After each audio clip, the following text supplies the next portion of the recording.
तो students heading लेते हैं हम लोग बफर सॉल्यूशन। ये जो कॉन्सेप्ट है ये आयनिक इक्विलिब्रियम का है, ठीक है। बट जेई सी के तो स्टूडेंट्स को समझ में आएगा, जेई बी के स्टूडेंट्स को भी समझ में आएगा, कोई इश्यू नहीं है, ठीक है। बिकॉज कॉन्सेप्ट में ऐसा कुछ डिफिकल्ट सेक्शन नहीं है ना। आप इस बात को समझना जो मैं एक्सप्लेन करूंगा, ठीक है, वो इम्पोर्टेंट। तो बफर सॉल्यूशन इसके बारे में बेसिक इंट्रोडक्शन हम लोग क्लास में ले चुके थे, ठीक है, जेईसी में। बाकी मैं एक बार फिर से आपको रिपीट करता हूँ। तो बफर सॉल्यूशन बच्चों एक पर्टिकुलर टाइप का सॉल्यूशन रहता है, ठीक है। और ये सॉल्यूशन कैसे होते हैं? तो ये इस टाइप के सॉल्यूशंस होते हैं कि अगर इन सॉल्यूशंस के साथ अगर बच्चों में स्मॉल अमाउंट, ठीक है, small amount of strong acid और स्ट्रॉन्ग बेस, मतलब सपोज मान लेते हैं कि हमारे पास इस तरीके से एक कंटेनर है, ठीक है। इस कंटेनर में हम लोगों ने बच्चों कोई सॉल्यूशन को फिल किया है, ठीक है। और इस सॉल्यूशन के अंदर हम लोगों ने स्मॉल अमाउंट में या तो बच्चों अपन स्ट्रॉन्ग एसिड डाला, या फिर इस बीकर के अंदर स्मॉल अमाउंट में हमने स्ट्रॉन्ग बेस डाला, ठीक है। दोनों में से कोई एक डाला। बट हमने ये देखा कि इस सॉल्यूशन का जो पीएच स्टार्टिंग में था, सपोज इसका पीएच था बच्चों सपोज 8। मैं मान लेता हूँ कि सॉल्यूशन का पीएच कितना था, 8। तो आपने स्मॉल अमाउंट में स्ट्रॉन्ग एसिड डाला, आपने स्मॉल अमाउंट में स्ट्रॉन्ग बेस डाला। तो उसके डालने की वजह से क्या होना चाहिए भाई? स्ट्रॉन्ग एसिड है तो उसके पास H+ आयन होगा, स्ट्रॉन्ग बेस है तो उसके पास OH- आयन होगा। तो स्ट्रॉन्ग एसिड और स्ट्रॉन्ग बेस की वजह से पीएच चेंज होना चाहिए, राइट। पीएच चेंज होना चाहिए।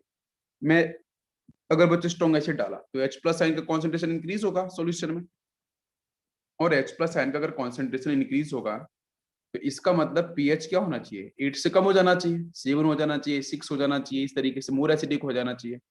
तो अगर हमने यहाँ पे एक बेस डाला, स्ट्रॉन्ग बेस, तो बिकॉज ऑफ POH- आयन यहाँ पे जो 8 था पीएच, अब ये चेंज होके 9 हो जाना चाहिए, 10 हो जाना चाहिए, 11, 12। बट ऐसा नहीं होता है। तो बफर सॉल्यूशन क्या है बच्चों? एक ऐसा सॉल्यूशन रहता है जिस सॉल्यूशन के अंदर आप small amount of strong acid या स्ट्रॉन्ग बेस अगर डालते हो, मैं बट बच्चों यूज कर रहा हूँ स्मॉल अमाउंट, लार्ज अमाउंट में नहीं, ठीक है। स्मॉल अमाउंट में अगर आप स्ट्रॉन्ग एसिड या स्ट्रॉन्ग बेस डालते हो उस सॉल्यूशन में, तो उस सॉल्यूशन का जो पीएच होता है वो बच्चों चेंज नहीं होता है, ठीक है। पीएच विल नॉट चेंज, ठीक है। तो उस सॉल्यूशन का जो पीएच होगा वो चेंज नहीं होगा। मैं एक बार फिर से रिपीट करूं कि it is the solution in which या which resist change in pH on dilution or on addition of small amount of acid or base। तो स्ट्रॉन्ग एसिड और स्ट्रॉन्ग बेस को डालने के बाद अगर बच्चों किसी भी सॉल्यूशन का पीएच चेंज नहीं हो रहा है, इट मींस वो आपका बफर सॉल्यूशन है। क्या होगा? Buffer solution. क्लियर हो गया? इसका एक सबसे अच्छा एग्जांपल आता है बफर सॉल्यूशन का बच्चों, ह्यूमन ब्लड, ठीक है, जिसका एग्जांपल हम लोगों ने पहले भी लिया है। तो human blood is a perfect buffer solution. और इस जो बच्चों ह्यूमन ब्लड है उसका जो पीएच रेंज होता है, ठीक है, पीएच रेंज, ठीक है, ये होता है आपका 7.35 से लेके 7.45 के अराउंड, ठीक है। 7.35 टू 7.45 ये ह्यूमन ब्लड का पीएच रेंज होता है। अब मैं एक्सप्लेन करता हूँ कि ह्यूमन ब्लड जो है वो बच्चों बफर सॉल्यूशन क्यों है ना। ह्यूमन ब्लड बफर सॉल्यूशन कैसे है कि अपने पीएच को चेंज होने क्यों नहीं देता है? तो आपको पता है कि हमारी बॉडी में, ह्यूमन बॉडी में thousands of chemical action continuously बच्चों मूव कर रही है, ठीक है। बहुत सारे, आपको पता है ह्यूमन बॉडी के अंदर HCl भी सीक्रेट होता है, ठीक है। तो बहुत सारे केमिकल रिएक्शंस होने के बावजूद भी ये जो आपका ह्यूमन ब्लड है इसका बच्चों पीएच चेंज नहीं होता है। ये पीएच रेंज इसी के बीच में ही रहता है। अगर बच्चों पीएच 7.35 से कम हो जाता है या 4.75 से अधिक हो जाता है तो उस केस में मतलब बहुत ज्यादा क्रिटिकल सिचुएशन हो सकती है। तो अब बड़ी इंपॉर्टेंट सी कहानी है कि हमारा ह्यूमन ब्लड जो है बफर सॉल्यूशन है, स्ट्रॉन्ग एसिड स्ट्रॉन्ग बेस की प्रेजेंस में भी इसका पीएच चेंज नहीं होता है। जो पीएच रेंज दे रखी है वही पीएच रेंज में देखने को मिलेगा। तो कैसे वर्क करता है, तो इसके बारे में मैं आपको करता हूँ एक्सप्लेन, ध्यान दो। मैंने बच्चों एक पहले मैं एग्जांपल को एक्सप्लेन करता हूँ। जैसे हमने बोला था कि human blood is example of buffer solution. तो ह्यूमन ब्लड जो बच्चों है वो कौन कौन से पर्टिकुलर कोई ना कोई कंपाउंड तो होंगे इसके अंदर। तो ह्यूमन ब्लड के अंदर जो आपको आयंस मिलते हैं, जो कंपाउंड मिलते हैं, वो बच्चों मिलते हैं एक तो H2CO3 कार्बोनिक एसिड एंड मिलता है NaHCO3। मैं रिपीट करता हूँ, आप ध्यान से देखना। तो बच्चों मैंने यहाँ पे लिखा है कार्बोनिक एसिड प्लस लिखा है सोडियम बाई कार्बोनेट। तो ह्यूमन ब्लड के अंदर आपको यहाँ से अगर मैं इसे आयोनाइज करता हूँ तो ह्यूमन ब्लड के अंदर आयंस की फेज में ही सारे के सारे यहाँ पे कंपाउंड्स बच्चों रहते हैं। तो यहाँ से मिल सकता है कि सर 1H+ आयन, ये हो सकता है। या फिर बात करेंगे तो अगर 1H+ रिलीज हुआ है तो बच्चों यहाँ से होगा HCO3-1 ion by carbonate ion. ठीक है। अगर मैं कहूँ कि इस एसिड से सपोज 2H+ आयन रिलीज हो गए तो फिर क्या मिलेगा, कार्बन -2 मिलेगा, है ना। इसी तरीके से अगर बच्चों में सोडियम बाइकार्बोनेट की बात करूं तो यहाँ से निकलेगा सोडियम प्लस, है ना, एल्कली मेटल है, प्लस चार्ज आएगा और सामने मिलेगा आपको बाइकार्बोनेट CO3-1। तो ये इस तरीके से आयंस की फेज में हमारी ह्यूमन बॉडी के अंदर ये बच्चों कंपाउंड क्या होते हैं, प्रेजेंट होते हैं। ये समझ में आ रहा है? बहुत ईजी है। तो ह्यूमन ब्लड के अंदर जो बच्चों कंपोजिट फॉर्म मिलती है तो कौन कौन से कंपाउंड्स मिलते हैं, कार्बोनिक एसिड के साथ सोडियम बाइकार्बोनेट। बाकी ये किस फेज में प्रेजेंट होते हैं, तो ये सारे के सारे आपके आयंस की फेज में प्रेजेंट होते हैं। कितनी बात समझ में आ गई आप सभी को, है ना। अब मैं आपको ये बता रहा हूँ कि यहाँ पे ये सारे के सारे जो आयंस हैं वो एक्चुअली में कौन सा रोल प्ले करते हैं, जिसकी वजह से हमारा ह्यूमन ब्लड बफर एक्शन को, बफर सॉल्यूशन को रिप्रेजेंट करता है, मतलब पीएच चेंज नहीं होने देता है। तो चलते हैं अपन उस तरफ। तो बच्चों हमने कहा कि हमारे पास इस तरीके से एक ये कंटेनर है और इस कंटेनर के अंदर क्या प्रेजेंट है, मैं उसकी बात कर लेता हूँ। इस कंटेनर के अंदर आपका ह्यूमन ब्लड के जो कंपोनेंट हैं वो आपके प्रेजेंट हैं। जैसे यहाँ बच्चों लिखा अपन ने H2CO3। तो H2CO3 आपको पता है कि सर ये कैसा है, बीक एसिड है। आप सभी को पता है कि कार्बोनिक एसिड कैसा होता है, बीक एसिड होता है। अगर बच्चों बीक एसिड है तो क्या मिलेगा, इक्विलिब्रियम। अरे समझ में आ रहा है, मैंने कल भी एक्सप्लेन किया था बच्चों जेईबी के स्टूडेंट्स को, है ना। तो यहाँ से बीक एसिड है, बीक इलेक्ट्रोलाइट है, तो यहाँ पे इक्विलिब्रियम आएगा और एक्वस फेज में होगा तो आयंस क्या मिलेंगे, यहाँ से मिल जाएगा आपको H+ आयन और मिलेगा आपको HCO3-1 आयन। नेक्स्ट अपन बात करें यहाँ पे सेकंड कंपाउंड क्या है, सोडियम बाइकार्बोनेट NaSCO3। बच्चों NaSCO3 it is actually salt. तो मैंने आपको क्लास में बोला था कि सॉल्ट बच्चों किसी भी टाइप का हो, तो ये सॉल्ट किस किस से मिलके बना है, सॉल्ट बच्चों एसिड बेस से मिलके बना होगा। तो सोडियम बाइकार्बोनेट में कौन सा आपका बेस होगा, तो आप बोलोगे सर सोडियम हाइड्रोक्साइड प्रेजेंट होगा एक बेस। तो अपने आप में कैसा है, स्ट्रॉन्ग बेस है। ठीक है, स्ट्रॉन्ग बेस है। और इस पर्टिकुलर सॉल्ट के अंदर जो नेगेटिव पार्ट है HCO3-1, तो HCO3-1 कहाँ से आया होगा, H2CO3 से। तो कार्बोनिक एसिड कैसा है, अपने आप में वीक एसिड है। ठीक है। तो sodium by carbonate is a combination of strong base and weak acid. अरे समझ में आ रहा है। तो बच्चों सॉल्ट किसी भी टाइप का हो, डजेंट मैटर, सॉल्ट हमेशा क्या होता है, स्ट्रॉन्ग इलेक्ट्रोलाइट में ही काउंट किया जाता है। अगर स्ट्रॉन्ग होगा तो यहाँ पे इक्विलिब्रियम नहीं आएगा, सिर्फ सिंगल एरो बनाया जाएगा। मतलब जितने भी आपको मोल सोडियम बाई कार्बोनेट के दिए जाएंगे वो सारे के सारे आयोनाइज हो जाएंगे। तो यहाँ से क्या मिलेगा, Na+ और मिलेगा HCO3-1 आयन। तो इस तरीके से आयंस की फेज में ये आपके दोनों के दोनों बच्चों कंपाउंड क्या होंगे, ह्यूमन ब्लड के अंदर प्रेजेंट होते हैं। अब मैं आपसे कहता हूं कि चलो ऐसा करते हैं, इसमें स्ट्रॉन्ग एसिड को मिक्स कर देते हैं। चलो देखते हैं हम लोग। तो बच्चों हमने क्या किया, बाहर से मैं एक स्ट्रॉन्ग एसिड लेके आया लाइक HCl। तो HCl हम लेके आए तो बचा HCl से क्या रिलीज होगा, H+ आयन। भाई HCl इज एसिड, उस एसिड की एसिडिक स्ट्रेंथ डिफाइन किससे होगी, उसके H+ आयन से। भाई कोई भी एसिड है उस एसिड की एसिडिक स्ट्रेंथ डिफाइन कौन करता है, उसका H+ आयन। अरे बात समझ में, H+ आयन से अपन पीएच निकालते हैं, pH equal to -log H+ ion. और कोई बेस होता है तो बच्चों बेस अपन ले लें यहाँ पे, कि सपोज यहाँ पे हम लोगों ने एक बेस को मिक्स कर दिया। तो बेस बच्चों ले लिया अपन ने सपोज सोडियम हाइड्रोक्साइड। तो सोडियम हाइड्रोक्साइड एक स्ट्रॉन्ग बेस है जहां से बच्चों OH- आयन आपको दिखाई देगा। तो किसी भी बेस की बेसिक स्ट्रेंथ बच्चों डिफाइन किससे होती है, OH- आयन कॉन्सेंट्रेशन से। किसी भी एसिड की एसिडिकेशन डिफाइन किससे होती है, H+ आयन कॉन्सेंट्रेशन से। तो जैसे आपने यहाँ पे स्ट्रॉन्ग एसिड को मिक्स किया, आपने जैसे ही यहाँ पे स्ट्रॉन्ग एसिड और बच्चों स्ट्रॉन्ग बेस को मिक्स किया, मैं एक एक करके समझाता हूँ।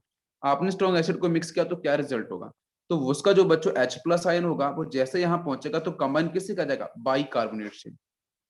तो H प्लस आयन आया तो बच्चों स्ट्रॉन्ग एसिड से है, but this H plus ion is combined with HCO3 minus बन आयन। भाई वो पॉजिटिव पार्ट है, ये नेगेटिव पार्ट है, तो रिजल्ट बीकर में क्या मिलेगा, वो बन जाएगा H2CO3। अरे बात समझ में आ रही है। तो हमने तो बच्चों डाला था स्ट्रॉन्ग एसिड, बट रिजल्ट में बना क्या है, वीक एसिड। तो क्या पीएच चेंज हुआ, नहीं, तो बिल्कुल भी पीएच चेंज नहीं होगा।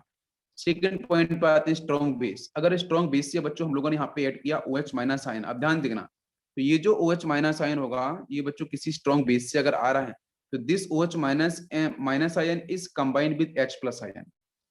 तो OH माइनस आयन जब H प्लस आयन से कंबाइन होगा तो क्या बना लेगा, वाटर मॉलिक्यूल्स। तो आपने डाला तो बच्चों स्ट्रॉन्ग बेस था, बट रिजल्ट में क्या मिला, रिजल्ट में आपको मिल गया यहाँ से weak electrolyte. Water molecules always weak electrolyte. तो उस केस में आपने देखा कि हमने स्ट्रॉन्ग एसिड डाला, स्ट्रॉन्ग बेस डाला, तो हमारे ह्यूमन ब्लड के अंदर बच्चों यही प्रोसेस चलता है कि आप ह्यूमन ब्लड के अंदर अगर बच्चों if any case small amount में स्ट्रॉन्ग एसिड एंटर करता है या स्मॉल अमाउंट में OH माइनस आयन किसी स्ट्रॉन्ग बेस से मिक्स करता है हमारे ह्यूमन ब्लड के अंदर, तो हमारे ह्यूमन ब्लड के अंदर ये आयंस पहले से प्रेजेंट हैं। ये आयंस बच्चों क्या करते हैं, उस एसिड से आने वाला H plus ion strong acid से और उस स्ट्रॉन्ग बेस से आने वाले OH माइनस आयन को कंप्लीटली न्यूट्रलाइज कर देते हैं या कन्वर्ट कर देंगे बच्चों बी एसिड के अंदर या बी बेस के अंदर, जिसकी वजह से आप पीएच चेंज नहीं होता है। That's why human blood is a buffer solution. तो ह्यूमन ब्लड बच्चों क्या हो गया आपका बफर सॉल्यूशन। क्या सभी को समझ में आया, बिल्कुल सिंपल सा एग्जांपल है, क्लियर हुआ सभी को। ओके, नेक्स्ट अपन बात करते हैं types of buffer solution. Types of buffer solution. तो बफर सॉल्यूशन की कौन कौन सी टाइप्स हैं इसकी बात कर लेते हैं। तो बफर सॉल्यूशन को बच्चों अपन कैटेगराइज करते हैं दो पार्ट में। फर्स्ट आपको मिलेगा this is simple buffer solution, ठीक है, simple buffer solution.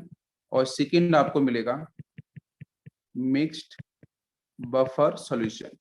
And mixed buffer solution further categorise into two types. First one is acidic buffer and second one is basic buffer solution, ठीक है। तो first part है simple buffer, second part है mixed buffer. और mixed buffer के बच्चों further दो categories हैं, एक एसिडिक बफर और नेक्स्ट है आपका बेसिक बफर। क्लियर हो रहा है सभी को। नाउ कम्स कि what is simple buffer solution. तो सिंपल बफर सॉल्यूशन बच्चों इसको मैं पहले एक्सप्लेन करता हूँ।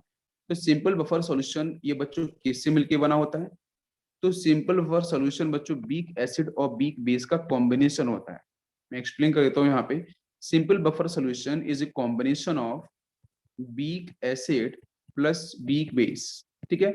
जो मैंने आपको वीक एसिड वीक बेस लिखाई है बच्चों एनसीईआरटी के टेक्स्ट बुक के हिसाब से, बस उन्हीं को आपको ध्यान रखना, ठीक।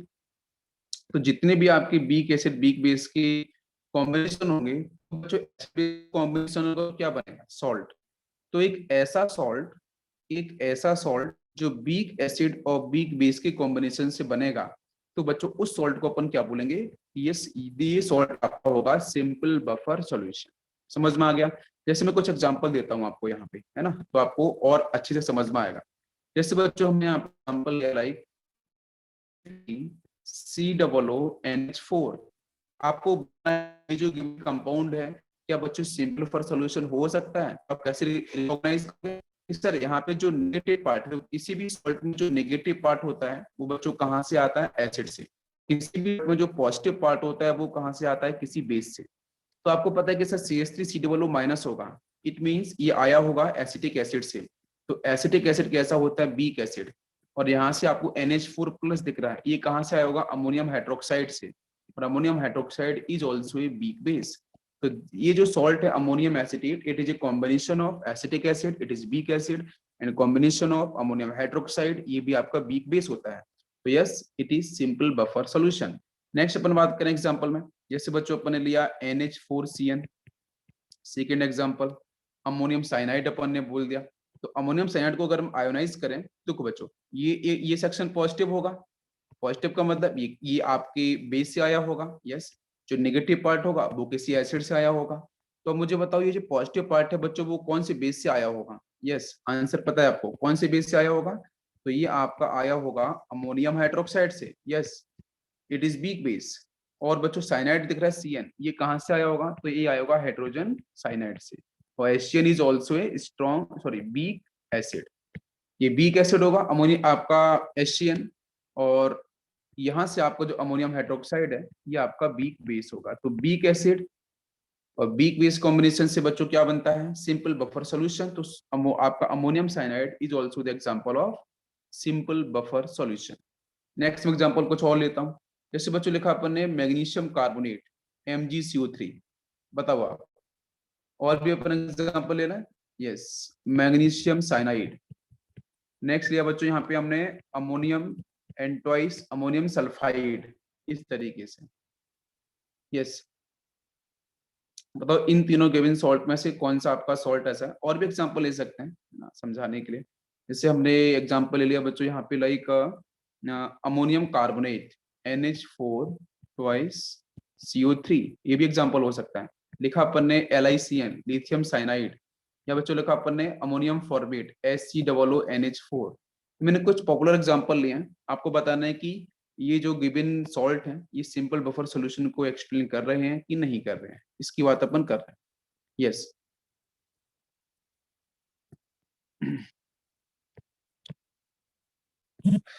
तो देखते हैं हम, यस। तो बच्चों यहाँ से मैग्नीशियम कार्बोनेट आपको दिख रहा है, ठीक है। तो magnesium carbonate is a combination of, तो बच्चों यहाँ से आपका जो पॉजिटिव सेक्शन है वो किसी बेस से आया होगा, तो MgOH ट्वाइस। और मैग्नीशियम हाइड्रोक्साइड बच्चों कैसा होता है, वीक बेस, ठीक है, इट इज वीक बेस। मैं अगर यहाँ पे एसिड की बात करूं तो बनेगा आपका H2CO3, नेगेटिव पार्ट हमेशा किसी एसिड से आता है, वो एसिड कौन सा है, कार्बोनिक एसिड। तो ये क्या होगा आपका weak acid, yes weak acid weak base combination क्या आंसर हो जाएगा आपका, simple buffer solution. Now comes magnesium cyanide. Magnesium cyanide में जो बेटा Mg प्लस है वो किसी बेस से आया, मतलब मैग्नीशियम हाइड्रोक्साइड, ये तो आपका वीक बेस होता है बिल्कुल। और यहाँ से दिख रहा है बच्चों HCN हाइड्रोजन साइनाइड, ये होता है weak acid, definitely it is also simple buffer solution. Ammonium sulphide की बात करें तो पॉजिटिव पार्ट कहाँ से आया होगा, अमोनियम हाइड्रोक्साइड से, मतलब बेस, ये वीक बेस होगा। और जो सल्फर बच्चों दिख रहा है वो आता है H2S से, हाइड्रोजन सल्फाइड। तो हाइड्रोजन सल्फाइड जो बच्चों है ये भी आपकी वीक एसिड में ही काउंट की जाती है ना, ये गैस की फेज में होता है, जिसमें आपको H प्लस आयन मिलेगा, देन आपको मिलेगा bi sulphide ion, then bi sulphide ion further dissociate because अभी भी इसके पास प्रेजेंट होता है बच्चों acidic hydrogen, then formation of H plus ion and sulphur -2 charge, है ना। तो -2 को अपन बोलते हैं बाई सल्फाइड, तो वही लिखा है अमोनियम सल्फाइड। तो this is the example of simple buffer solution because it is a combination of weak acid and weak base। Next बच्चों आते हैं अमोनियम कार्बोनेट। तो देखो पॉजिटिव सेक्शन किसी बेस से आया होगा, yes ammonium hydroxide weak base. CO3 बच्चों दिख रहा है नेगेटिव सेक्शन, ये कहाँ से आया होगा, ये किसी वीक आपके एसिड से, तो यहाँ पे H2CO3 आपको वीक एसिड ही मिलता है।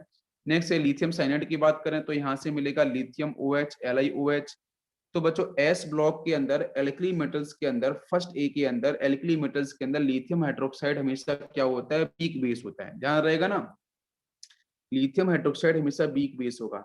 लिथियम हाइड्रोक्साइड को छोड़ने के बाद आपके एल्कली मेटल्स के अंदर सोडियम पोटेशियम रुबिडियम सीजियम, इन सब के जो हाइड्रोक्साइड आते हैं वो हमेशा क्या होते हैं, स्ट्रॉन्ग बेस माने जाते हैं। तो ये हो गया आपका वीक बेस। यहाँ से बच्चों बाकी मिलेगा आपको एशियन तो होता है आपका वीक एसिड, तो यस ये भी एग्जांपल सिंपल फॉर का होगा। नेक्स्ट बात करें इसकी तो यहाँ से मिलेगा देखो HCOO-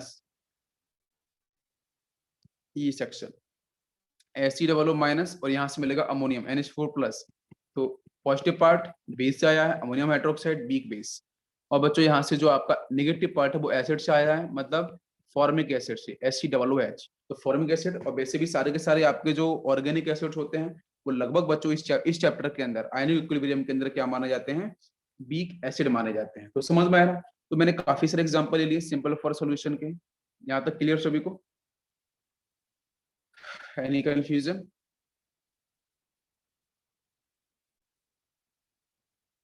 यस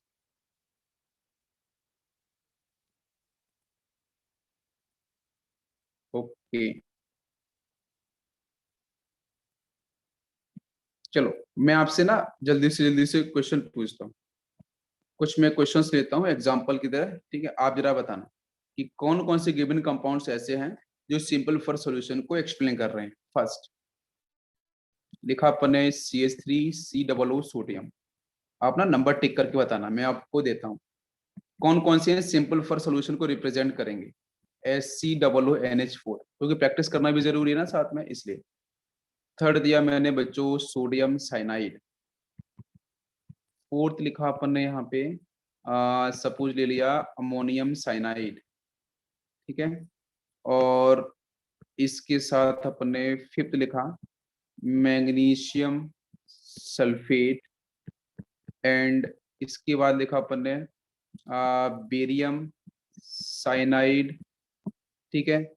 एंड नेक्स्ट अपन बात करेंगे 5, 6, 7। बेरियम साइनाइड के बाद बच्चों आया सपोज बेरियम सल्फेट BaSO4।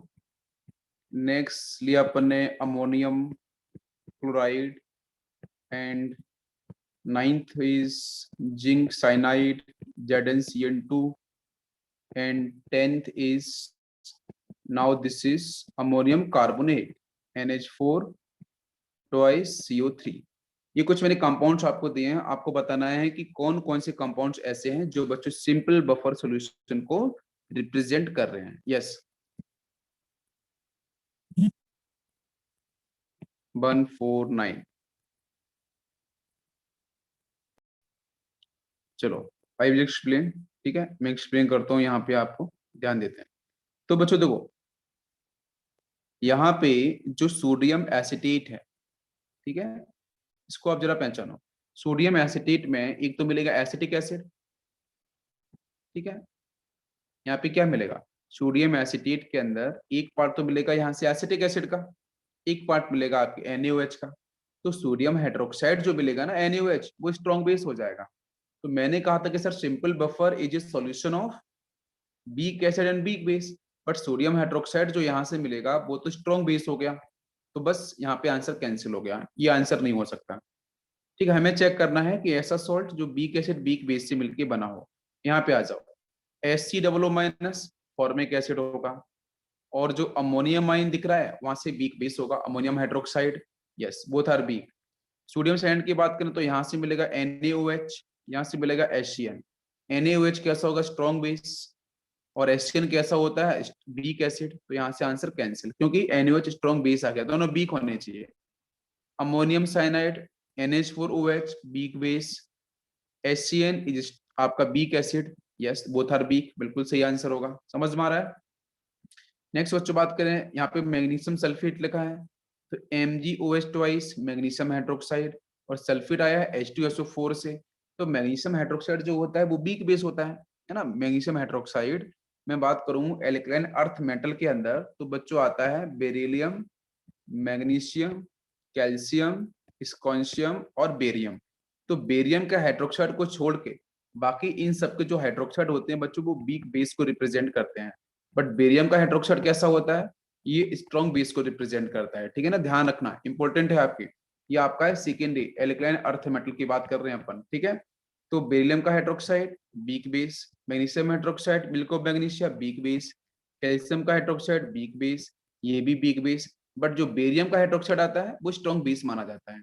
तो आप ध्यान दो, तो मैग्नीशियम का hydroxide weak base, sulphuric acid strong हो जाएगा, तो बस आंसर कैंसिल हो गया। इस सर यहाँ पे एसिड कैसा स्ट्रॉन्ग, कैंसिल कर दो। नेक्स्ट इस बेरियम साइनाइड की बात करें तो यहाँ से देखो बेरियम हाइड्रोक्साइड मिलेगा, मतलब BaOH ट्वाइस बेरियम हाइड्रोक्साइड। तो बेरियम हाइड्रोक्साइड कैसा है, स्ट्रॉन्ग बेस। तो बस ये आंसर कैंसिल, दोनों वीक होने चाहिए। नेक्स्ट बात करें बेरियम सल्फेट की, तो देखो फिर से आ गया बेरियम हाइड्रोक्साइड, मतलब स्ट्रॉन्ग बेस, तो आंसर फिर से कैंसिल हो गया इसका। नेक्स्ट बच्चों बात करें NH4Cl, NH4OH वीक बेस होगा ammonium hydroxide, HCl strong acid, तो ये भी कैंसिल हो गया। जिंक साइनाइड की बात करें तो जिंक हाइड्रोक्साइड। अब देखो जितने भी आपके P block, ND block, NF block, P block, D block, F block के जितने भी आपके मेटल हाइड्रोक्साइड्स होते हैं वो सारे के सारे बच्चों कैसे होते हैं, वीक बेस। कैसे माने जाते हैं, वीक बेस। तो zinc hydroxide D block element है, वीक बेस। HCN आपका एसिड होगा, वो भी वीक एसिड। यस ये आंसर आएगा। नेक्स्ट है अमोनियम कार्बोनेट, ये बिल्कुल आंसर होगा। क्यों होगा, बिकॉज बच्चों यहाँ पे अमोनियम हाइड्रोक्साइड वीक बेस, और कार्बोनिक एसिड मिलेगा H2CO3, वो आपका बीक एसिड। इसमें से कौन कौन से सिंपल सॉल्ट हुए आपके, एक तो सेकंड हुआ, एक फोर्थ हुआ, और 9th और 10th, ये आपके हो गए हैं यहाँ से सिंपल बफर सॉल्यूशन के एग्जाम्पल। क्लियर यहाँ तक? बिल्कुल इजी था। किसी भी पॉइंट में कोई अगर डाउट रहता है तो आप पूछ सकते हो।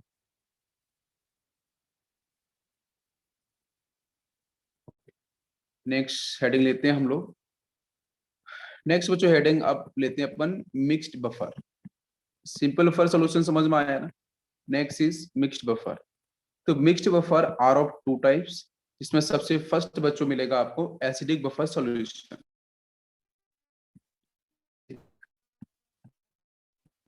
बफर सॉल्यूशन, तो एसिडिक बफर सॉल्यूशन को बच्चों ध्यान देते हैं। एसिडिक बफर सॉल्यूशन को अपन पहले पहचानते कैसे हैं कि किस किस कंपाउंड का कॉम्बिनेशन होगा।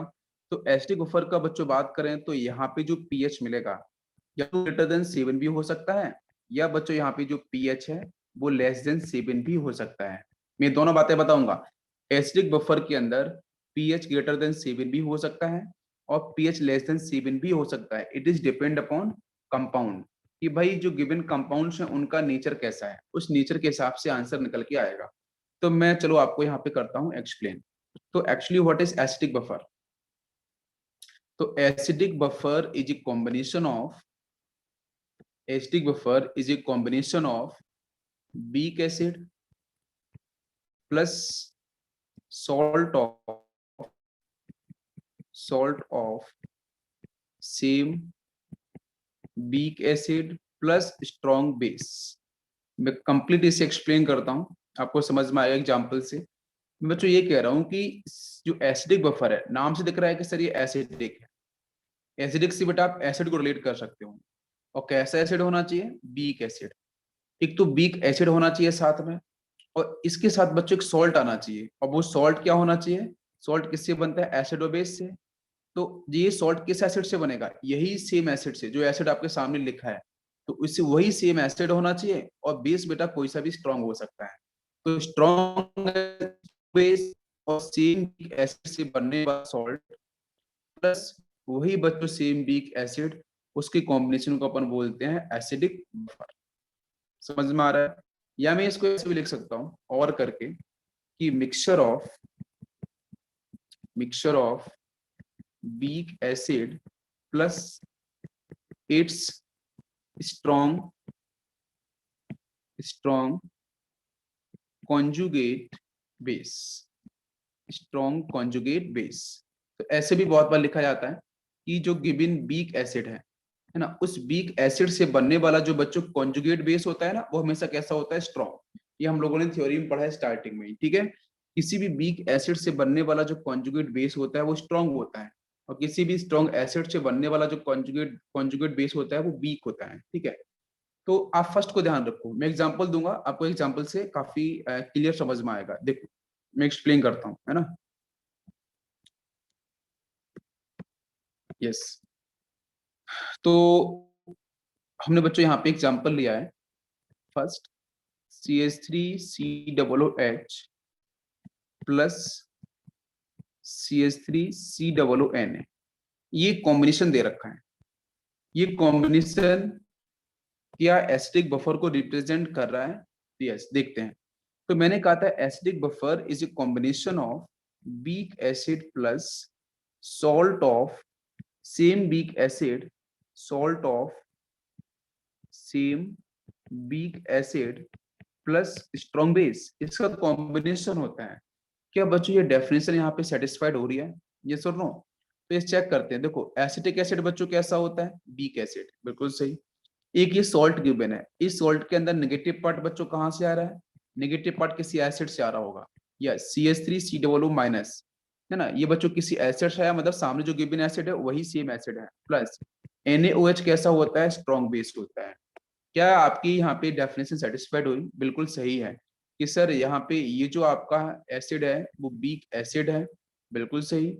और जो सॉल्ट बनाया गया है उस सॉल्ट के अंदर कॉम्बिनेशन है यही सेम वीक एसिड का, और बच्चों कोई भी आपका गिवन है स्ट्रॉन्ग बेस। तो डेफिनेटली ये जो आपका गिवन सॉल्यूशन है it is example of acidic buffer. समझ में आया ना सभी को? मैं एक एग्जांपल और लेता हूँ। यस, नेक्स्ट एग्जांपल लेते हैं अपन। जैसे बच्चों यहाँ पे लिखा हम लोगों ने like hydrogen cyanide plus potassium cyanide. आप डिसाइड करो क्या ये दोनों कॉम्बिनेशन बच्चों H2O4 को रिप्रेजेंट करेंगे। चेक करते हैं। एशियन आपको पता है कि सर ये बीक एसिड होता है, मैंने अभी एग्जांपल भी डिस्कस किए थे काफी सारे सिंपल वेफर के अंदर। Now comes potassium cyanide. Potassium cyanide बच्चों किससे मिलके बना है, ये सॉल्ट है एक्चुअली में, ठीक है ना। इसमें कैटाइन भी है एनाइन भी है, सॉल्ट है। अब इस सॉल्ट के अंदर जो के प्लस आपको दिख रहा है वो पोटेशियम हाइड्रोक्साइड से आया होगा, स्ट्रॉन्ग बेस होता है बच्चों अपने आप में। और जो केशियन की बात कर रहे हैं, सॉरी यहाँ से सीएन की बात कर रहे हैं, तो ये आता है एससीएन से, हाइड्रोजन साइनाइड से। तो आप चेक करो जरा, क्या बच्चों क्वेश्चन में गिवन, क्या जो गिवन सॉल्यूशन में आपका ये बीक एसिड है एससीएन, बिल्कुल सही बीक एसिड है। और जो सॉल्ट बना है क्या उस सॉल्ट के अंदर यही सेम बीक एसिड है, बिल्कुल सही, ये देखो दिख रहा है आपको। क्या बच्चों उसके साथ में स्ट्रॉन्ग बेस दिख रहा है, परफेक्ट। तो this is the example of acidic buffer. अभी क्लियर हो रहा है। तो acidic buffer is a combination of acidic buffer is a combination of weak acid plus salt of same weak acid plus strong base। Clear हो गया। Example और लेता हूं समझाने के लिए, आपको ध्यान दो। मैंने बच्चों यहाँ पे लिखा HNO2 नाइट्रस एसिड, ये नाइट्रस एसिड होता है लोअर ऑक्सीडेशन नंबर का, प्लस लिखा मैंने यहाँ पे बेरियम नाइट्राइट, ठीक है। इस तरीके से आपको बताना ये जो गिवन सॉल्यूशन है क्या एसिडिक बफर को रिप्रेजेंट करेगा। चेक करते हैं हम लोग। तो बच्चों HNO2 मैंने कहा था, HNO3 जो होगा वही स्ट्रॉन्ग एसिड होता है। HNO2 बच्चों कैसा होता है, वीक एसिड, बिल्कुल सही। साथ में बच्चों जो सॉल्ट दिख रहा है ना, इट इज एक्चुअली सॉल्ट। तो क्या बच्चों सॉल्ट कॉम्बिनेशन है सेम वीक एसिड का, लेट्स चेक। तो ये देखो नेगेटिव है NO2-1, ये कहां से आया होगा, HNO2 से, बिल्कुल सही, सेम वीक एसिड है। क्या इसमें स्ट्रॉन्ग बेस है बच्चों, चेक करें। तो मैंने कहा था ना barium hydroxide, Alcon earth metal का लास्ट वाला एलिमेंट बेरियम, उसका हाइड्रोक्साइड हमेशा कैसा होता है, स्ट्रॉन्ग होता है, ठीक है, इट इज स्ट्रॉन्ग बेस। और ये क्या है, वही सेम वीक एसिड। तो yes this is example of acidic buffer, ठीक है। बाकी और मैं एग्जांपल्स आपको शेयर कर दूंगा, आप जरूर इसे चेक कर सकते हो। यहाँ तक क्लियर हुआ अभी, any doubt.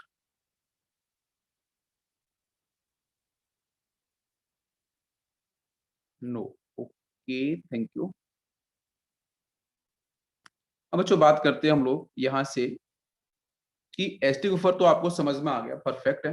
But acidic buffer के अंदर जो न्यूमेरिकल्स है वो कैसे आते हैं, मैं थोड़ा चलता हूँ न्यूमेरिकल की साइड में, ठीक है, ध्यान देते हैं। तो एसिडिक बफर के अंदर पहले तो बच्चों मैं बात करता हूँ यहाँ पे रेशियो के बारे में, ठीक है।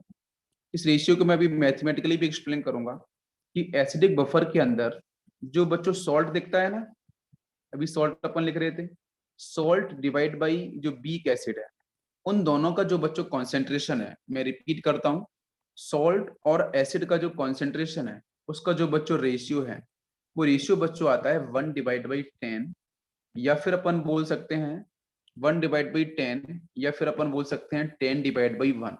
तो मतलब ये रेंज होती है, मैं इसको ना एक्सप्लेन करूंगा मैथमेटिकली, समझ में आपको आएगा। मैं ये बोल रहा हूँ कि सॉल्ट डिवाइड बाई एसिड का जो रेशियो, जो जो आपका कॉन्सेंट्रेशन है, उनका जो रेशियो है बच्चों, या तो वो आपका 1/10 आ सकता है या वो 10/1 आ सकता है। इसका मतलब इट इज ए रेंज। तो यहाँ से बच्चों की रेंज फिक्स हो गई।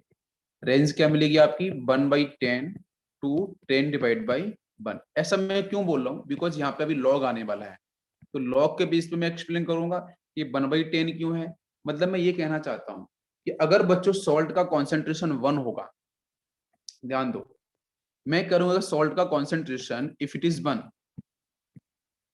यस, सॉल्ट का कॉन्सेंट्रेशन अगर बच्चों 1 होगा, तो एसिड का कॉन्सेंट्रेशन कितना होगा, 10, बिल्कुल सही, बिकॉज लॉग के अंदर बच्चों मैक्सिमम वैल्यू यही होती है। अगर मैं कहूं बच्चों कि सॉल्ट का कॉन्सेंट्रेशन 10 हो गया, तो एसिड कॉन्सेंट्रेशन कितना होगा, 1। ये बेसिक बात है। तो 10 और 1 मतलब एक रेंज मिल गई 1/10 से 1/10 टू 10/1। तो एक रेंज आपको यहाँ पे डिसाइड होती है, बस अभी आप इसको थोड़ा सा ध्यान रखो, बाकी मैं इसको अभी थोड़ी देर में करूंगा इसे मैथमेटिकली एग्जाम्पल से भी। नेक्स्ट पॉइंट चलते हैं। तो इसकी एक एग्जांपल है वहां से आपको समझ एक क्वेश्चन लिया है यहाँ पे। क्वेश्चन आपका कि 10 मोल 10 mole of acetic acid CH3COOH plus 4 mole of sodium hydroxide, ठीक है। तो ये दो बच्चों यहाँ पे कॉम्बिनेशन दे रखे हैं। एक तो सर ये एसिटिक एसिड दिया है, एसिटिक एसिड कैसा है, वीक एसिड है, बिल्कुल सही। सोडियम हाइड्रोक्साइड कैसा है, अपने आप में स्ट्रॉन्ग बेस है। तो इन दोनों की जो बच्चों मोल्स हैं, एसिटिक एसिड के मोल्स कितने हैं क्वेश्चन में, 10 मोल्स। एसिटिक एसिड के 10 मोल्स कंबाइन किए गए हैं किसके, सोडियम हाइड्रोक्साइड के 4 मोल्स के साथ।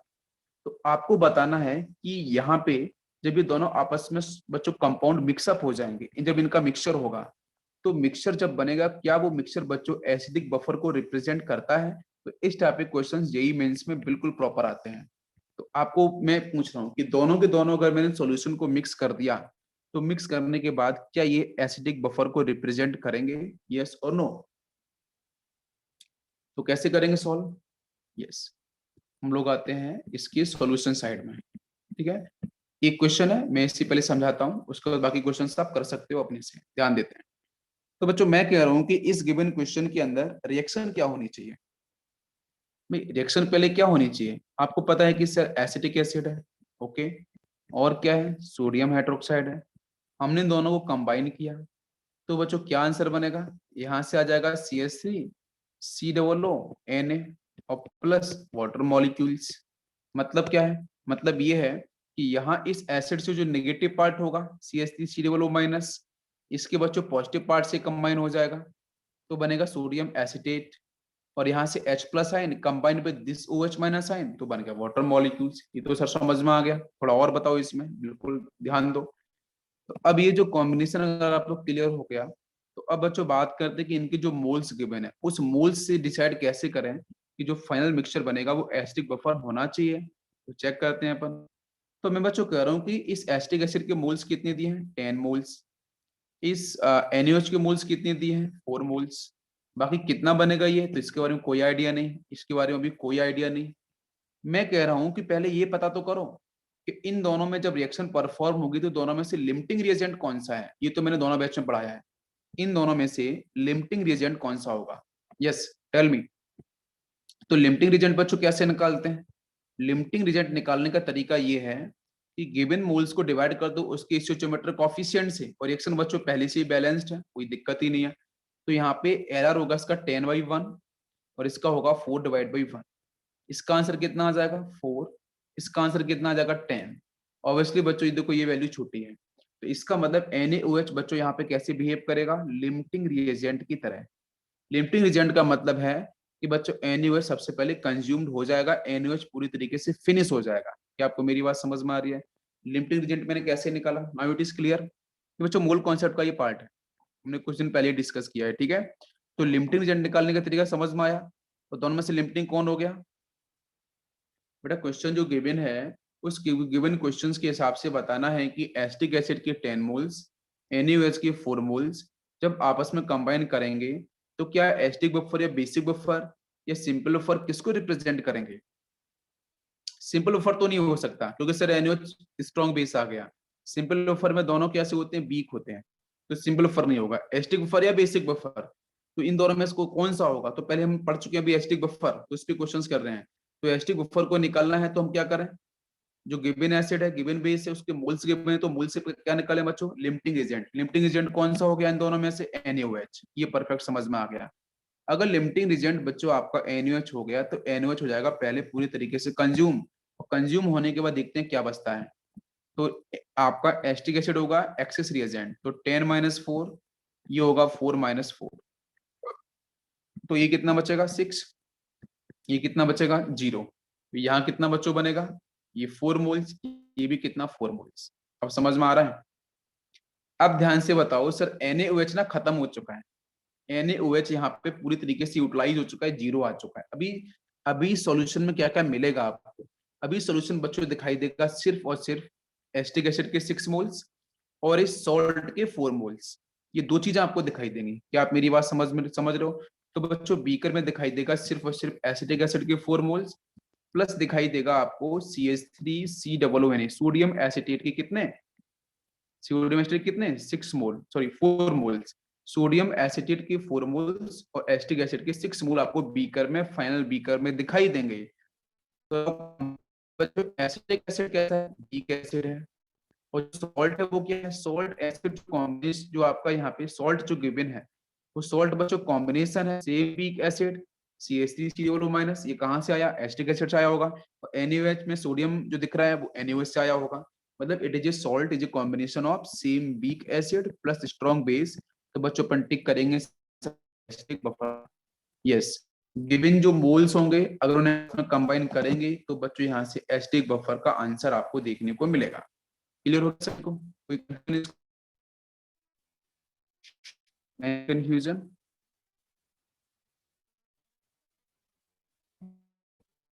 मैं सेकंड क्वेश्चन लेता हूँ, आपको बेटर समझ में आएगा यहाँ से। मैंने बच्चों लिखा है हाइड्रोजन पोटेशियम हाइड्रोक्साइड, क्या बनेगा आंसर, तो सब नेगेटिव एशियन बनेगा और बन जाएगा वाटर मॉलिक्यूल्स ना। एशियन अपन ने कैसे बनाया बच्चों, यहाँ E प्लस आयन, यहाँ CN,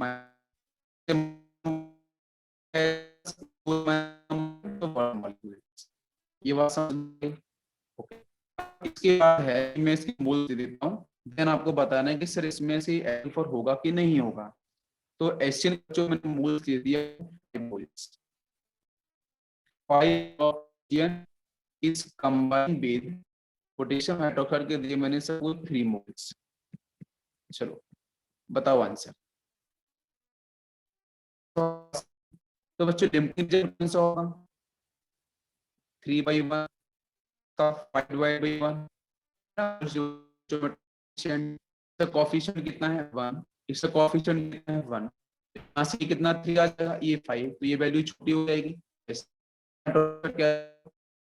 ये पूरा फिनिश हो जाएगा, 3 पूरे बच्चों गायब हो जाएंगे, ये कितना 3 जाएगा, तो अभी भी बचेगा 0 मोल्स, तो ये कितना, ये बच्चों बन जाएगा 3 मोल और ये भी कितना 3 मोल्स।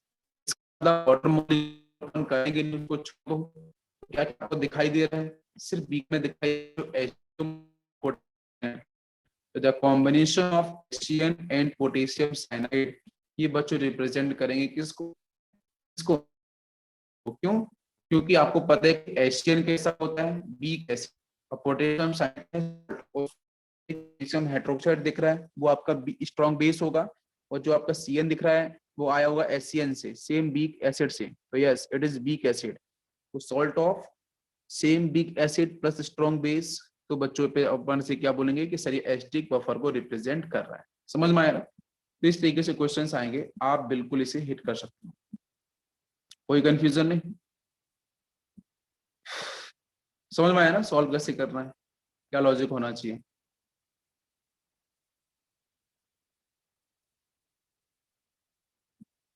यस,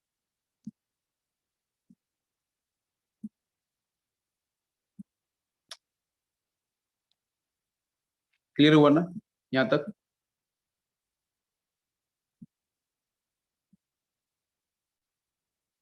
चलो इसके बाद हम लोग बात करेंगे नेक्स्ट कॉन्सेप्ट की तरफ।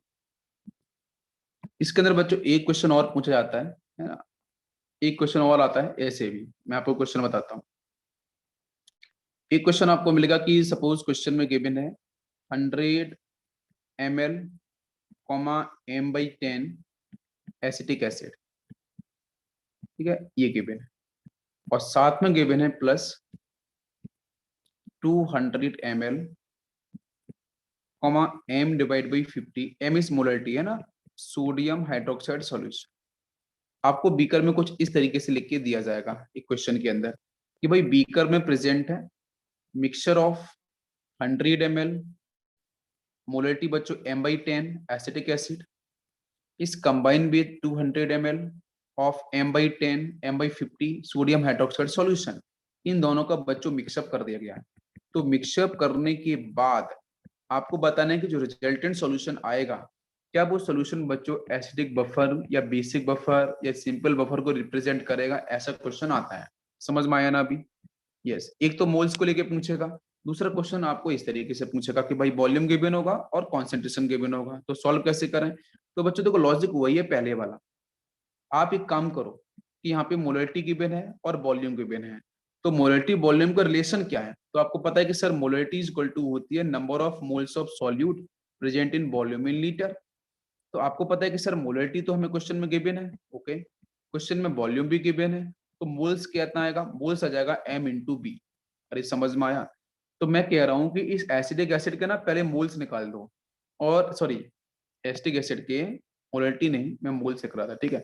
एसिटिक एसिड के आप पहले मोल्स फाइंड आउट करो, और सोडियम हाइड्रोक्साइड के भी मोल्स फाइंड आउट करो, बिकॉज मोल्स फाइंड आउट करने के लिए क्या चाहिए आपको? मोलरिटी चाहिए, वॉल्यूम चाहिए, फॉर्मूले से जो हमने अभी यहाँ पे लिखा है। बिल्कुल, तो मोलरिटी भी गिवन है, वॉल्यूम भी गिवन है, तो फटाफट से फाइंड आउट कर सकते हो आप यहाँ से इसका मोल्स। और मोल्स निकालने के बाद वही सेम प्रोसेस है जो मैंने अभी डिस्कस किया था पहले वाले क्वेश्चंस के अंदर। समझ में आया ना? परफेक्ट। यस, आपको समझ में बिल्कुल आसानी, बिल्कुल इजी है, कुछ डिफिकल्ट नहीं है इसके अंदर। ओके, लेट्स चेक, आप लोगों ने सॉल्व किया होगा बच्चों। तो एसिडिक एसिड के मोल्स कितने आए? मैं रिएक्शन लिख दूं, CH3COOH प्लस सोडियम हाइड्रोक्साइड, क्या बनेगा बच्चों आंसर? तो CH3COO सोडियम प्लस बनेगा वाटर मॉलिक्यूल्स। जल्दी चेक करो इसके मोल्स कितने आए, आप लोगों ने फाइंड आउट किए होंगे। ऐसे एसिड के मोल्स जल्दी बताओ कितना आया? 10 मोल्स। ओके, सोडियम हाइड्रोक्साइड के मोल्स बच्चों कितने आए? 4 मोल्स। बिल्कुल आसान है, यस करेक्ट है, बस मल्टीप्लिकेशन करना है बच्चों, नथिंग। यस, ये कितना होगा अभी? 0 0। नेक्स्ट क्या होगा इन दोनों में से? इन दोनों में से लिमिटिंग रीजन कौन सा होगा? यस, NaOH, बिल्कुल सही, 4/1 NaOH लिमिटिंग रीजेंट होगा, परफेक्ट है। तो ये 4 में से 4 गायब हो जाएगा, 0 बचेगा। 10 में से 4 जाएगा तो बच्चों 6 मोल बचेगा। ये कितना बनेगा आपका? 4 मोल्स। ये कितना बनेगा? 4 मोल्स। वाटर मॉलिक्यूल्स को लेना नहीं है, तो आपको दिखाई देगा बीकर में सिर्फ सोडियम एसिटेट के 4 मोल्स, और बच्चों इस एसिटिक एसिड के 6 मोल्स। परफेक्ट। तो acetic acid is a week acid, and जो बच्चों सॉल्ट बन रहा है वो सॉल्ट किससे बल्कि बन रहा है? एसिटिक एसिड से और सोडियम हाइड्रोक्साइड से। Sodium hydroxide is strong base. बिल्कुल सही, तो it is a combination of weak acid and salt of same weak acid plus strong base. So this is the example of acidic buffer. समझ में आया ना? तो इस टाइप से भी क्वेश्चंस आपको देखने को मिल सकते हैं, वेरी इजी।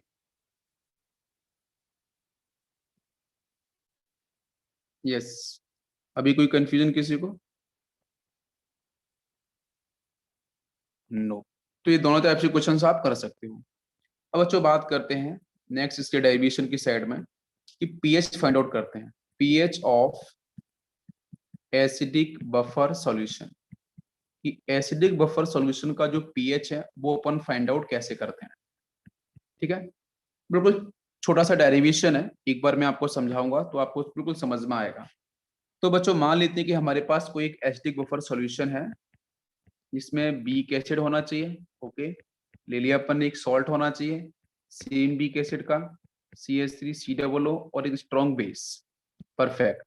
तो बच्चों ये हो गया आपका एक एसिडिक बफर का एग्जाम्पल। मैं इसका पीएच बच्चों डेरिवेशन से बताता हूँ, आपको समझ आएगा। एसिड कैसा है? बीक इलेक्ट्रोलाइट है, बीक एसिड है, और सॉल्ट बच्चों हमेशा क्या होता है? स्ट्रॉन्ग। तो बताओ मुझे इक्विलिब्रियम कहाँ देखने को मिलेगा? जब मैं एसिटिक एसिड को आयोनाइज कराऊंगा और जब मैं सोडियम एसिटेट को आयोनाइज कराऊंगा, तो दोनों जगह में से इक्विलिब्रियम कहाँ देखने को मिलेगा? तो बच्चों इक्विलिब्रियम देखने को मिलता है हमेशा बीक इलेक्ट्रोलाइट के केस में। जो भी स्ट्रॉन्ग बेस, जो भी आपका स्ट्रॉन्ग इलेक्ट्रोलाइट होता है, जो यहाँ पे सॉल्ट दे रखा है सोडियम एसिटेट, उसके साथ कभी भी आपको इक्विलिब्रियम देखने को नहीं मिलेगा। पहली बात तो ये समझ में आ रही है, इक्विलिब्रियम कहाँ मिलेगा, कहाँ पे नहीं मिलेगा। It is clear? ओके, अब देखो, तो यहाँ पे अपन रिएक्शन लिखते हैं। तो बच्चों लिखा अपन ने CH3COONA, यहाँ पे इक्विलिब्रियम नहीं आएगा, ये सॉल्ट है तो सिंगल एरो आएगा। तो क्या बनेगा? CH3COO माइनस, N बच्चों बनेगा सोडियम प्लस, ठीक है। तो T इक्वल टू 0 पे बच्चों देखो, T इक्वल टू 0 पे इसका कॉन्सेंट्रेशन कितना होगा? C। ये कितना होगा? 0 0। आफ्टर टाइम T, भाई इक्विलिब्रियम तो आएगा नहीं यहाँ पे, बिकॉज ये तो स्ट्रॉन्ग है, सॉल्ट है, तो तो ये कितना हो जाएगा 0, ये बनेगा C और C। ये फर्स्ट पॉइंट समझ में आया ना कि भाई यहाँ पे ये जो सॉल्ट है वो स्ट्रॉन्ग है, सॉल्ट हमेशा स्ट्रॉन्ग क्लोराइड होते हैं तो उसके सारे के सारे आयंस आयोनाइज हो जाते हैं। तो पहला केस ये समझ में आया सभी को जो लिखा अपन ने, सॉल्ट का आयोनाइजेशन। सेकंड केस की तरफ आते हैं। तो सेकंड बच्चों हमारे पास है एसिटिक एसिड, वो भी आयोनाइज होगा। बट एसिटिक एसिड कैसा है, बिग इलेक्ट्रोलाइट है। तो इन एक्वस मीडियम क्या होगा, यहाँ से बन जाएगा CH3 और इसी को अपन बोलते हैं डिग्री ऑफ डिसोसिएशन, है ना। बिग इलेक्ट्रोलाइट के लिए अपन क्या यूज करते हैं, डिसोसिएशन। और स्ट्रॉन्ग के लिए अपन क्या यूज करते हैं, आयोनाइजेशन। तो ऊपर बच्चों सॉल्ट का क्या हुआ है, आयोनाइजेशन, और इस बिग इलेक्ट्रोलाइट क्या हुआ है, डिसोसिएशन हुआ है। अब ध्यान दो, इसका बच्चों के लिखते हैं। तो इस रिएक्शन के लिए के की वैल्यू क्या है ना, बिग इलेक्ट्रोलाइट है तो के लिखते हैं। के क्या लिखा जाएगा, ये हो जाएगा आपका प्रोडक्ट कॉन्सेंट्रेशन CH3 आयन का concentration into H+ ion concentration divide by नीचे आ जाएगा CH3 का कॉन्सेंट्रेशन। समझ में आया इतना।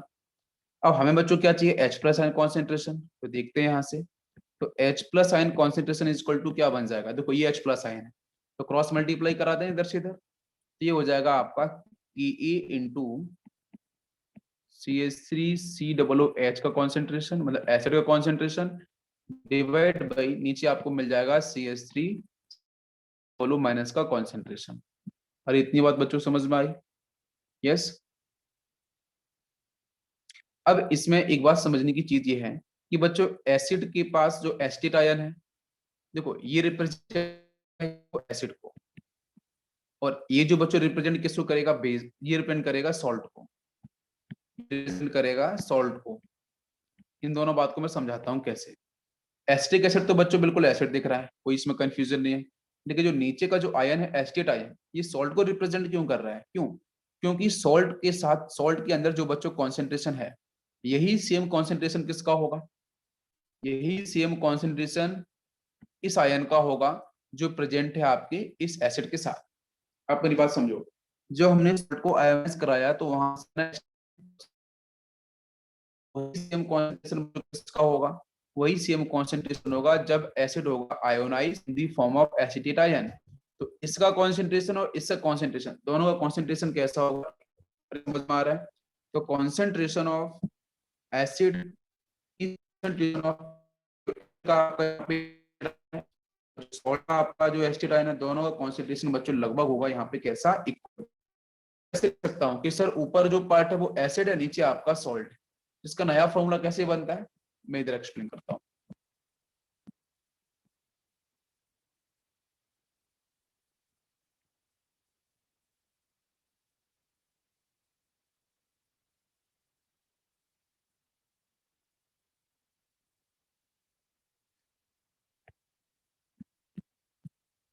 देखो, तो इसका नया फॉर्मूला आपका यहां से बन जाएगा इस तरीके से कि H+ ion is equal to Ke into acid divide by salt, है ना। ऊपर एसिटिक एसिड है ना, इसलिए अपन ऐसे लिख सकते H+ ion is equal to acid divide by salt. अब यहाँ से H+ आयन आपको पता चल गया है तो बच्चों pH निकाल सकते हैं। तो pH इज इक्वल टू क्या होता है, माइनस लॉग H+ आयन। तो यहाँ से आपको H+ आयन जो दे रखा है इसका बच्चों लॉग ले लेते हैं। तो यहाँ से आपका हो जाएगा pH is equal to minus log Ke और देन माइनस लॉग, ऊपर बच्चों क्या है एसिड और नीचे क्या है salt, acid divide by salt. मैं ऐसा करता हूँ, इस लॉग में बच्चों सॉल्ट को ऊपर ले जाऊं, एसिड को नीचे लेके आऊं, तो ये माइनस से प्लस हो जाएगा। तो नया फॉर्मूला आपका बन जाएगा pH is equal to minus log के का मतलब pKa हो जाएगा, ठीक है। तो ये बन जाएगा आपका pH is equal to pKa plus log, ऊपर आपका पहुंच गया सॉल्ट डिवाइड बाई नीचे आ गया आपका एसिड। तो this is the final formula for acidic buffer. तो एसिडिक बफर का अगर बच्चों क्वेश्चन आता है तो उस केस में pH का फॉर्मूला क्या होगा, pH is equal to pKa plus log salt divided by acid. Salt का कॉन्सेंट्रेशन ऊपर और एसिड कॉन्सेंट्रेशन नीचे। तभी तो मैंने बोला था कि लॉग के साथ बच्चों अभी क्या रहा है, लॉग के साथ दिख रहा है सॉल्ट बाई एसिड। तो लॉग में बच्चों मैक्सिमम वैल्यू की बात करें तो आपकी, इसलिए मैं कह रहा था कि सॉल्ट बच्चों का 10, अगर सॉल्ट का कॉन्सेंट्रेशन 10 होगा तो इसका कॉन्सेंट्रेशन कितना हो जाएगा 1। अगर सॉल्ट का कॉन्सेंट्रेशन 1 होगा तो एसिड कॉन्सेंट्रेशन कितना हो जाएगा आपका 10। ठीक है, इस तरीके से अपन लिख सकते हैं। तो पीएच का फॉर्मूला समझ में आया ना? पीएच का फॉर्मूला क्या होगा? PH is equal to pK plus log salt divide by acid. तो बच्चों बात करते हैं कि पीएच की रेंज कहाँ से कहाँ तक होती है। तो पीएच की रेंज होती है पीके ए प्लस माइनस 1। ये पीएच की रेंज होती है। अगर क्वेश्चन में कभी आए कि जरा बताओ इस बफर सॉल्यूशन के लिए पीएच रेंज कितनी होगी, तो पीके ए के साथ एक बार आप ऐड करो, एक बार माइनस करो, रेंज आपको पता चल जाएगी। दूसरी बच्चों पूछता है क्वेश्चन के अंदर कि आप बताओ मैक्सिमम एफिशिएंसी क्या होती है। Maximum efficiency of buffer solution, buffer solution की मैक्सिमम एफिशिएंसी क्या होगी? तो एफिशिएंसी बच्चों मैक्सिमम तभी होगी कि जब सॉल्ट का कॉन्सेंट्रेशन इक्वल हो जाए एसिड के कॉन्सेंट्रेशन के, जो लॉग के साथ लिखा था ना, जब इन दोनों का कॉन्सेंट्रेशन इक्वल हो जाए तभी बच्चों मिलती है किसी भी बफर सॉल्यूशन की मैक्सिमम एफिशिएंसी। तो इस केस में पता है कि दोनों का बच्चों कॉन्सेंट्रेशन इक्वल हो गया, तो लॉग 1 वहां पे वो फिनिश हो जाएगा। तो बचेगा आपका सिर्फ पीएच इज इक्वल टू पीके ए। तो किसी भी बफर सॉल्यूशन की, किसी भी एसिडिक बफर सॉल्यूशन की मैक्सिमम एफिशिएंसी बच्चों क्या होगी? तो ध्यान रखना कि जब सॉल्ट का कॉन्सेंट्रेशन इक्वल हो जाए एसिड के कॉन्सेंट्रेशन से, तो उस केस में जो पीके आएगा वही पीएच होगा, और उसी पीएच पे मैक्सिमम एफिशिएंसी आपकी शो होगी। समझ में आया ना? क्वेश्चन आता है कि at which pH this acidic buffer shows the maximum efficiency. तो आपको कुछ भी नहीं करना, सॉल्ट और एसिडिक कॉन्सेंट्रेशन को इक्वल कर देना है और उसके बाद पीके को आपको इक्वेट कर देना है, आंसर आपको मिल जाएगा। समझ में आया ना? तो ये बच्चों कंप्लीट हो गया आपका यहाँ पे एसिडिक बफर। जितना भी मेंस एडवांस में आएगा वो यहाँ तक आपका फिनिश। नेक्स्ट बच्चों अपन बात करेंगे बेसिक बफर सॉल्यूशन। ठीक है, तो आज हम इतना रखते हैं।